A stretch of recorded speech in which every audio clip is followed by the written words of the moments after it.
Bonjour, bonsoir tout le monde. Canal pour la chaîne pour la TV News. Nous entrons dans la caméra. Nous côté une super vidéo. Côté nous allons parler de plusieurs dossiers, dossier parlement, dossier diplomatie et BINI, comme tout le monde connaît bien, toute sa factualité dans les Nations Unies. Et bien, c'est un autre corps qui va venir remplacer Minigis, qui va régler rien pour nous dans le pays. Et bien, il va voir un autre corps qui c'est BINI qui va venir remplacer Minigis avec la police qui a arrêté. Et bien, plusieurs individus.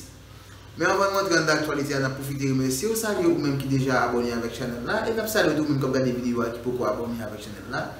Mais nous invitons pas négliger, abonner et inviter nos amis, nos familles à abonner avec la chaîne là. Et nous avons toujours dit nous clair, nous-mêmes nous pas parti, nous là pour nous porter information qui sous place qui domine le pays d'Haïti. Nous pas là pour nous remonter, nous pas là pour nous dire rien sur personne. Et bien, information pour nous, m'envoie nous à regarder vidéo qui a plusieurs dossiers là-dedans côté parlementaire, député opposition tenté écraser séance en Assemblée nationale là plus on envoyé spécial député citoyen qui était invité dans une gros invitation dans les Nations Unies et avec porte-parole de la police, Michel Angel, qui a une déclaration, qui a une explication sur ce que la police a arrêté. Restez branchés, on dit. La séance d'ouverture de la deuxième session ordinaire de l'année législative s'est tenue mercredi en Assemblée nationale. Une séance agitée, perturbée par les députés de l'opposition. Pour revenir un peu sur le film de cette journée, fort en rebondissement, nous avons avec nous ce soir le député Price Cyprien, député de Thomazeau et responsable de la diplomatie au sein de l'Assemblée nationale. Diplomatie parlementaire. Diplomatie parlementaire, magnifique. Bonsoir. Bonsoir, monsieur le député. Merci d'être venu jusqu'à nous à Métropole. Bonsoir, Serge, et c'est un plaisir pour nous d'être à Métropole ce soir afin de discuter de l'actualité politique de notre pays et particulièrement de l'actualité politique au sein du Parlement haïtien. Voilà. Hier, la séance annoncée, la séance en Assemblée nationale, qui devait fermer la séance extraordinaire et ouvrir la séance ordinaire, avait assez mal commencé avec un député qui se prenait pour un sénateur de l'opposition radicale. Ce qu'il faut dire, c'est que c'était une séance tant attendue, parce que normalement, depuis le deuxième lundi du mois de juin, on devrait se réunir en Assemblée nationale afin de pouvoir fermer la session extraordinaire et ouvrir la deuxième session la deuxième session ordinaire pour pouvoir commencer avec les travaux de la Chambre des députés. Finalement, hier matin, on devrait avoir la séance depuis 11 h et finalement, c'est très tard dans l'après-midi qu'on a pu l'avoir à cause des députés de l'opposition qui ont commencé à vouloir faire comme ont fait les 4 sénateurs de l'opposition. Bon, alors finalement, la séance a quand même pu avoir lieu. Apparemment, il y a eu des tractations en coulisses, des concessions apparemment qui ont été faites à ces députés contestataires. Est-ce que vous pouvez rapidement revenir sur le film de la journée? Bon, en principe, honnêtement, comme à l'accoutumée, quand je suis en Haïti, la séance est convoquée pour 11 h, j'étais là dès 10h45. Là dès 10h45, attendant l'arrivée des autres collègues et aussi des sénateurs pour cette séance. Mais quand j'ai vu au cours de la journée, il y avait des tractations, il y avait la manifestation de certaines choses qui ne faisaient pas honneur à l'honorable député que nous sommes. Donc on a dû laisser tomber cette séance aux alentours de 3 h. Une séance prévue pour 11 h à 3 h qui n'avait pas encore débuté. Donc on a dû laisser le Parlement, on a dû laisser le champ de bataille à ceux qui voulaient se battre au nom de je ne sais quoi. Donc on a dû se déplacer et suivre le reste de la séance. Et comme les autres spectateurs ou bien ceux qui suivent sur les réseaux sociaux suivent le déroulement de la situation à partir des réseaux sociaux. Bon, finalement, alors que cette séance aurait pu ne durer que 5 minutes, il n'y avait rien. Il n'y avait rien à l'ordre du jour, il fallait simplement fermer la séance extraordinaire et ouvrir la séance ordinaire. Finalement, au bout de toutes ces discussions, on se trouve maintenant face à une tentative de mise en accusation du président de la République. C'est ce que les députés contestataires ont obtenu apparemment. On ne va pas dire que les députés contestataires ont obtenu la mise en accusation du... L'inscription à l'ordre du jour de la mise en accusation. C'est une question qui a été déjà débattue en réunion des présidents et des blocs et des présidents de blocs au sein du Parlement. Et la question était déjà débattue, donc on ne voit pas pourquoi les députés étaient obligés de revenir avec cette question de mise en accusation pour en faire un préalable à la séance qui devrait avoir lieu. C'est vraiment malheureux que ça s'est déroulé comme ça et qu'il y ait des députés à prêter le flanc à ce genre de théâtre qui n'était pas nécessaire parce que ces genres de questions sont débattus dans la conférence des présidents le lundi au sein de la Chambre des députés, conformément au règlement intérieur de la Chambre. Donc on avait déjà posé le problème au niveau de la conférence des présidents et ce n'était pas nécessaire d'évoquer encore à nouveau la question de la mise en accusation du président et en Assemblée nationale. Parce que l'Assemblée nationale qui a eu lieu hier était consacrée à la fermeture de la session extraordinaire et à l'ouverture de la session ordinaire. Donc, c'était vraiment pas nécessaire d'offrir ce spectacle à la nation, encore une fois, pour décrédibiliser le Parlement, ou du moins encore la Chambre des députés, parce que cette fois-ci, c'était des députés qui étaient sur la sellette, c'était des députés qui ont voulu jouer au trouble fait et faire en sorte que la séance n'ait pas lieu. Ce qui s'était passé au Sénat. Voilà. Très bien. Presque, parce que dès le début, on a vu des gens qui basculaient, le pupitre, les chaises, tout ça ne faisait pas honneur à la Chambre des députés. Tout ça est passé sur les réseaux sociaux, mais apparemment, d'ailleurs, il y a eu une suite. Après, il y avait des déclarations qui également sont partout sur les réseaux sociaux de ce même député qui semblait se vanter de ses exploits extra-parlementaires. Mais c'est bien dommage. C'est bien dommage, parce que je disais ce matin sur la radio que, en principe, on n'avait pas besoin de ces genres de situations. Et comment comprendre un député, il s'amène devant les caméras pour faire valoir les exploits qu'il a eu, je ne sais pas, en brûlant les commissariats, en tuant les gens. C'était grave. C'était grave. Des histoires criminelles qui se retrouvent maintenant sur les réseaux sociaux où, à longueur de journée, on nous appelle, mais député, qu'est-ce qui s'est passé? Pourquoi le député a eu ce comportement? C'est vrai qu'il est un parlementaire, il jouit de son immunité, donc il a le droit de parler, mais il faut qu'il sache aussi que la justice peut prendre au mot ce qu'il était en train de dire. Très bien.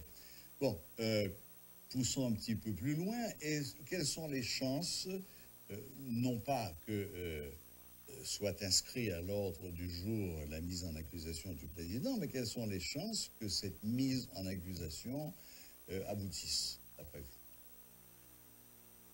Bon, comme je l'ai dit tantôt, cette question a été déjà agitée, non seulement au niveau de la conférence des présidents, mais avant le départ pour les vacances, avant la fin de la première session, et même évoqué au niveau de l'Assemblée. Parce qu'en principe, selon la Constitution et selon les règlements intérieurs de la Chambre des députés, il en revient, une fois que la mise en accusation est mise à l'ordre du jour, il revient à l'Assemblée des parlementaires d'apprécier le bien fondé de cette demande et de sanctionner la demande.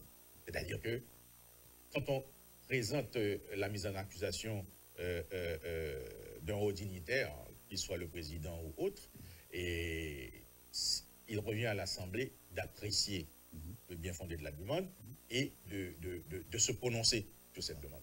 Donc, cela revient à dire qu'une fois que la mise en accusation arrive au niveau de l'Assemblée, au niveau de la Chambre des députés, les députés auront à se prononcer sur la mise en accusation. Donc, ce sera une bataille entre le bloc majoritaire et les autres blocs. Et vous allez voir qu'il va y avoir des réactions composites. Il peut y avoir des chassés-croisés entre les députés, entre les trois blocs qui sont représentés actuellement à la Chambre des députés. Et finalement, ça doit passer au vote. Et l'exigence de la Constitution veut que ce soit un vote majoritaire. Donc, on verra. De majorité simple. On verra à quoi ça va aboutir. Donc, c'est la situation. Donc, il n'y a pas à faire tout un tollé au niveau de la mise en accusation du président. L'essentiel, le dernier mot revient à l'Assemblée. Voilà. Donc, en résumé, et on va fermer ce chapitre, lundi prochain, lors de la conférence des présidents, ceux-ci vont décider si oui ou non ils mettent cette mise en accusation à l'ordre du jour. Et après, donc, les choses suivront. Au niveau des séances, voilà, qu'on aura jusqu'au deuxième lundi de septembre, on verra quel sera le sort de la mise en accusation. Voilà, alors on ferme un petit peu ce chapitre un peu triste, et par contre, on va vers des nouvelles qui sont peut-être un peu plus intéressantes. Et là, c'est aux fins diplomates que je m'adresse. Je crois que vous avez eu une mission extrêmement importante à accomplir au Mexique, c'est bien ça? Oui, bien sûr. Et il y avait une assemblée de Parlaméricas au Mexique qui portait sur un sujet assez intéressant, sur le harcèlement sexuel et l'équité du genre. Donc, on a pu constater que cette problématique a été agitée dans les pays d'Amérique latine et dans certains pays aussi de la Caraïbe, mais pas en Haïti. Donc, le thème était d'autant plus intéressant. On a vu qu'il y a vraiment un désaccord sur la définition même du harcèlement sexuel, vu que dans la Caraïbe, il y a des comportements entre hommes et femmes qui apparaissent comme des comportements normaux. C'est-à-dire à travers nos musiques, comment on chante le corps de la femme. Donc, ce qui revient à dire qu'il est très difficile de voir entre un acte d'harcèlement sexuel ou un compliment qu'on fait à une femme, ou bien on est en train de chanter, de célébrer la féminité dans la Caraïbe. Donc, c'était intéressant. Et en marge de cette session, nous avons eu la chance de constater qu'il y avait environ 1 millier d'Haïtiens qui étaient en voie d'être déportés du Mexique. Pourquoi? Ce sont des gens en situation irrégulière qui viennent soit du Brésil ou du Chili ou d'autres pays d'Amérique latine. Mais la problématique était pratiquement une problématique humanitaire, je dirais, de droits humains. Est-ce qu'on peut déporter en Haïti une femme, une Haïtienne, qui a donné naissance à 1 ou 2 enfants, soit au Chili ou au Brésil, qui serait en attente au Mexique pour traverser aux États-Unis? Est-ce qu'on peut déporter ces gens-là? Donc là, on est face à une situation humanitaire. La mère qui est haïtienne, on va la déporter en Haïti. Les enfants qui ne sont pas des Haïtiens, qu'est-ce qu'on va faire? Donc, est-ce qu'il faut désunir cette famille afin de pouvoir satisfaire aux lois sur la migration? Donc, on a eu le temps d'avoir une audience avec le président du bloc majoritaire au Parlement, à la Chambre des députés et au Mexique, qui est quand même du parti du président, le parti du travail. Donc, il m'avait promis, et non seulement de réunir la commission des droits de l'homme, la commission sur la migration, et la Commission des Affaires étrangères pour voir comment trouver une solution et stopper la déportation de nos frères et sœurs haïtiens du Mexique vers Haïti. Et il nous avait promis aussi de faire une réunion avec l'ambassade d'Haïti au Mexique, ce qui a été fait avant-hier. Donc la réunion a eu lieu. Donc je pense que en marge de l'Assemblée générale de Panaméricas, on a pu quand même stopper la déportation de ces Haïtiens qu'on devrait transférer dans notre pays, qui est dans une situation très compliquée. Parce que figurez-vous, quelqu'un qui a dépensé, qui a vendu cette terre, qui a dépensé tout ce qu'il avait pour partir à l'étranger, mais quand on renvoie... Et qui a eu le temps quand même de faire 2 enfants, ça ne se fait pas en 3 jours. Quand on renvoie cette personne-là, qu'il soit un homme ou une femme en Haïti, c'est quelqu'un qui va se retrouver dans une situation de pauvreté extrême. Dénuement complet. Parce que cette personne n'aura rien en Haïti. Et honnêtement, la situation actuelle de l'État haïtien n'aura pas les moyens pour pouvoir permettre à ces gens-là d'avoir une vie plus ou moins décente. Donc là, nous avons fait notre travail de parlementaires et d'Haïtiens avant tout, de citoyens haïtiens, de demander qu'on stoppe la déportation de ces mères de famille ou ces pères de famille qui ne demandent qu'à vivre, à trouver une situation économique pour vivre. Et ce, malgré les pressions outrancières que le grand voisin américain, en la personne de M. Trump, met aujourd'hui sur le Mexique. C'est vrai, il y a beaucoup de pression. Il y a beaucoup de pression sur le Mexique. Et là encore, j'ai demandé au président du bloc majoritaire, est-ce qu'on ne peut pas inciter pour le gouvernement à placer Haïti dans le grand accord qu'ils vont faire pour pouvoir, parce qu'en principe, les États-Unis vont insuffler de l'argent dans l'économie mexicaine afin de pouvoir fixer sur place, permettre aux autres pays d'Amérique centrale de faire des programmes pour empêcher la migration vers le Mexique. Voilà. Et pourquoi ne pas faire entrer Haïti dans ce programme je ne me souviens plus du nom, c'est un vaste programme avec les États sud-américains afin de pouvoir diminuer le flux migratoire vers le Mexique. Et dès qu'on dit vers le Mexique, ça attend juste pour traverser la frontière et rentrer aux États-Unis d'Amérique. Voilà, eh bien, député Price-Cyprien, merci infiniment d'être venu jusqu'à nous, de nous avoir retracé un petit peu le film de ce qui s'est passé hier à l'Assemblée nationale et également de nous avoir démontré que quand on prenait son travail au sérieux, on arrivait à des résultats. Merci de votre mission au Mexique. Et on va continuer à travailler pour le pays. Le bon travail. On continuera comme ça. Merci infiniment. Au plaisir, c'était un plaisir d'être avec vous sur Métropole ce soir. Voilà, donc c'était le député Price-Cyprien, député de Thomazeau et, j'oublie le titre exact, responsable de la diplomatie parlementaire et qui sort d'une mission au Mexique, une mission couronnée de succès. Plusieurs pays, dont la France, l'Allemagne, la Chine, le Pérou, la Russie et la République dominicaine, ont émis des réserves en ce qui a trait au Bureau intégré des Nations Unies en Haïti, BINU, lors de la dernière réunion du Conseil de sécurité sur la situation en Haïti. Le représentant du Pérou a regretté que la résolution ne mentionne ni les rôles du Fonds pour la consolidation de la paix et du groupe consultatif ad hoc sur Haïti qui pourrait contribuer, selon Lima, aux efforts du BINU, ni la forte vulnérabilité de Haïti face au changement climatique. Le mandat du bureau doit être simple et concis, a de son côté estimé la Chine, second abstentionniste lors du vote. Malheureusement, les amendements que nous avons proposés lors des négociations du texte n'ont pas été retenus et la résolution ne reflète pas les inquiétudes légitimes de la Chine concernant la capacité du bureau à s'acquitter de sa mission, à regretter le pays. De son côté, la Fédération de Russie a appelé la nouvelle mission politique spéciale à mettre l'accent sur le renforcement de la police nationale, qui se verra confier à partir d'octobre la responsabilité de la sécurité de la population.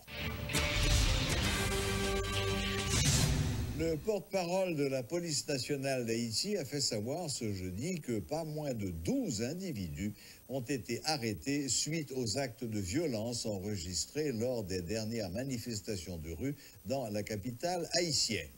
Tout en réaffirmant la volonté de l'institution policière de combattre le banditisme sous toutes ses formes, Michel-Ange Louis Jeune sollicite la collaboration de toute la population afin que la police puisse remplir sa mission qui est de protéger et servir. Il y a un groupe bandit et à motocyclette et qui t'a voué roche un peu partout, qui t'a crasé vite machine des passants sous Bois-Bernard. Mais entre-temps, tout, il y a à proximité de rue Villemené, il y a des groupes d'élèves qui t'a manifesté. Mais la police était surtout préoccupée dans le moment du groupe bandit qui t'a fait des audios, qui t'a secoué et barrière plusieurs bâtiments publics et qui était même menacé pour brûler certains bâtiments publics. C'est comme ça qu'il y a une unité spécialisée qui était dans la zone, qui t'a patrouillé la zone et qui était obligé de faire usage gaz lacrymogène pour être capable de disperser et full le monde. Mais on connaît le gaz là lui-même, il lancé comme ça. Et surtout dans la période côté vent à vanter, et gaz là, il ne doit pas forcément atteindre cible et que la police des ciblés mais il est capable d'atteindre les gens qui trouvent dans la proximité zone zone. Donc voilà, et c'est comme ça ça t'est passé, décision à prendre surtout pour te disperser des bandits à motocyclette qui t'a vandalisé et des bâtiments publics, qui t'a fait des ordres, qui t'a cassé, qui t'a volé roche. C'est dans le cadre de ça que la police était obligée d'intervenir pour être capable de rétablir l'ordre. Et à chaque fois qu'il y a une manifestation, malheureusement, il y a des gens qui là, qui pas forcément là pour manifester, qui surtout là pour faire des ordres. C'est ça qui fait malheureusement nous toujours dans une situation pour nous même bilan, mais quantité de monde nous arrêter, même si l'objectif là c'est pas pour arrêter monde. Cependant, je toujours dit tout, parmi quantité de monde qui a fait des ordres, c'est pas forcément tout qui est rapporté par la police. Autrement dit, c'est pas toute la police forcément témoin de eux. Et c'est comme ça, moi je dis tout. Chaque fois peut-être qu'il y a un monde qui voit ça. Donc, il est toujours très bon qu'il alerter la police pour la police capable de faire le nécessaire. Particulièrement à Port-au-Prince, pas moins de 12 personnes ont été arrêtées dans les dernières manifestations à date. Les dernières grandes manifestations dimanche qui était 9 juin à date. Et donc, pas moins de 12 personnes sont déjà interpellées. Ah bon, c'est des gens qui ont tiré roche, c'est des gens qui ont tenté de brûler et des bâtiments, tant qu'on était dit hier après-midi particulièrement, et il y a des gens qui dans des bâtiments publics et qui étaient tentés de mettre du feu, qui ont volé roche, donc la police est intervenue pour procéder à l'arrestation certainement et débloquer la situation et rétablir l'ordre.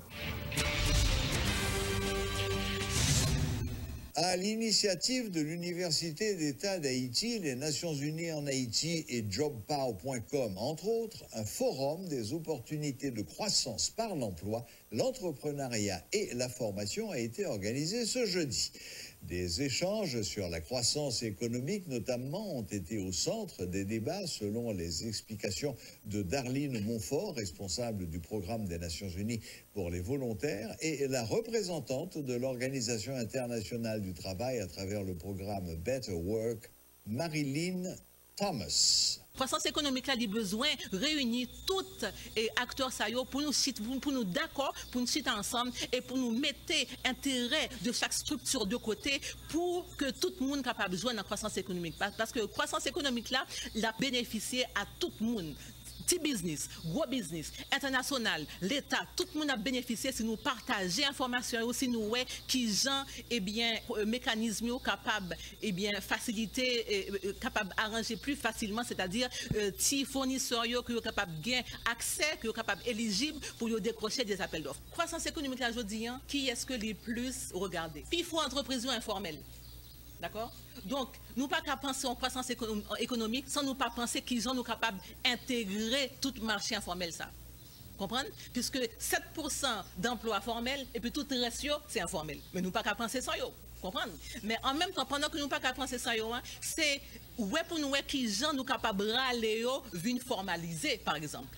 Comprendre? C'est pas seulement accorder, par exemple, crédit avec entreprise qui est déjà bien chita, yo. Comprendre, qui ont les reins solides. C'est voir qui ça nous a mis en place avec l'État, qui politique nous a mis en place pour permettre informel là, pour nous râler le vini et puis vin formel. Il y a un bagage qui est important que yo pas toujours mentionné dans le débat qui fait référence à la croissance économique là, c'est question emploi, mais plus particulièrement emploi décent. Parce que nous voulons créer croissance, mais c'est pas parce que nous voulons que tout comme là gonfle un seul côté, mais c'est que moun qui prend force productive dans l'entreprise ça yo capable jouer nos bagages tout. Et c'est ça nous relais emploi décent. C'est pour ça que Better Work mettait au cœur de l'action li, au cœur de question emploi décent. C'est parce que c'est très difficile pour parler de emploi décent dans entreprise qui informelle. Journée jeudi par exemple, combien de monde qui travaille dans entreprise informelle qui touche salaire minimum, qui gagne accès à la sécurité sociale, qui gagne accès à une série de bagages qui protègent lui comme employé et qui peut garantir que ça que la pote by famille, ça que la pote by communauté après, et bien capable de bénéficier pleinement de lui.